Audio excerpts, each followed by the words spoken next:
Thousands of US-backed fighters have launched an offensive against Daesh near Turkey's border with Syria. They say their aim is to choke off Daesh's access to a crucial area known as the Manbij pocket.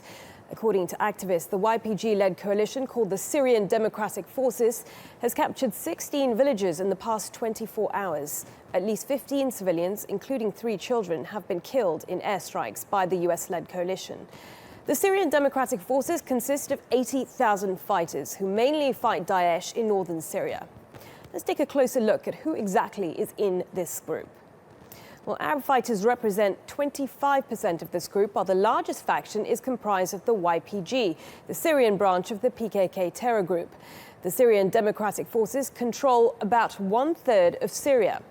The US has been supporting the group in their fight against Daesh by providing backup airstrikes, arms, as well as military advisors.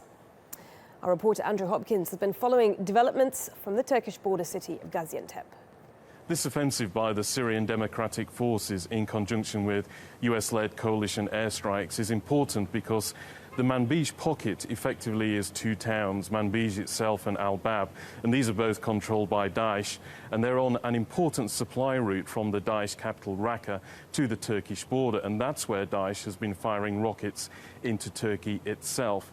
But it's also important in another way too, and that is because this is just a week after the Syrian Democratic Forces launched an offensive in the countryside north of Raqqa. So the pressure is really being applied to Daesh in the country at this moment. But during that operation, photographs were taken of American soldiers wearing the insignia of the YPG, and this really infuriated the Turkish government because they regard the YPG as a terrorist organization, but yet they're effectively the lead force in the Syrian Democratic Forces.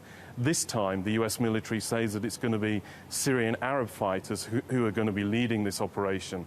They're the ones who are going to stay behind in the Manbij pocket, secure and stabilize it after Daesh has been thrown out. It remains to be seen whether that will be the reality, but if the YPG manages to gain the Manbij pocket and exert its influence there, it's going to lengthen its control along the Turkey border, which is something the Turkish government will be very concerned about.